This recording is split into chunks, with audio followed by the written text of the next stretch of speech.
This is Mars Hill, where the drama of the canals of Mars was nurtured and disseminated to an astonished world.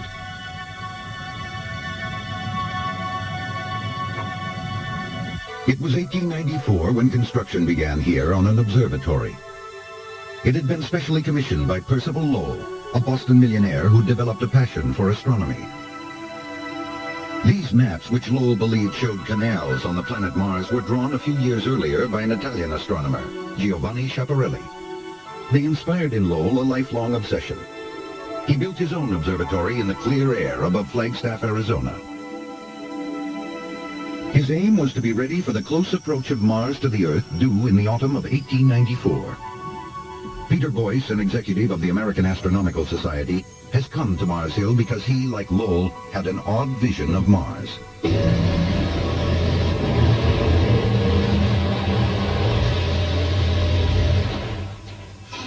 In October 1894, Percival Lowell settled down to await his encounter with the red planet. Night after night, Lowell and his assistants at the telescope here sat and made drawing after drawing of the markings that they saw on the surface of the planet. They saw the broad, dark markings that everybody at that time saw, but in addition, they saw these marvelous, long, straight, thin lines that Lowell called canals. Lowell constructed globes to show the canals he saw. There were dark blobs, too. These he called oases. In later years, his maps became even more intricate, with all the canals named, and he was fascinated by the way the canals seemed to grow from the polar ice caps each Martian summer. Lowell developed the grandest, most romantic of theories. The canals were built by Martians to channel water from the ice caps because their planet was drying up. The Martians were trying to stave off inevitable doom. Soon, Mars mania was everywhere. Newspapers vied with one another for the most realistic view of life on Mars. This is from a serious book on astronomy. In this desperate battle for life, signals from the Martians were supposedly detected. From the changing shadows of the planet's surface came an interplanetary Morse code of dots and dashes. Lowell proclaimed that the Earth likewise was doomed to die from drought. His own death came as the canal craze declined, but the idea was never quite buried. In 1964, the moment of truth. The space probe.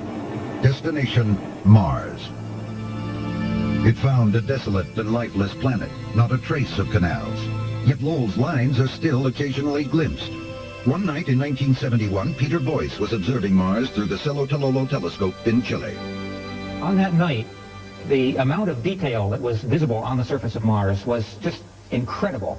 The big dark marking, Syrtis Major, was darker than I've ever seen it before. It looked like the black pit of hell. I saw many of the oases all over the surface of the planet. You could see these small dark markings. I saw at least one of the canals that I recognized, the Thoth Canal, was extremely visible. Without question, it was there. It was standing out. I have to conclude that there is something on the surface of the planet, and that Lowell was indeed actually seeing something that was there. Whether or not it was a series of dots or this network of fine lines as he actually drew it, I think it must be one of the mysteries that remains.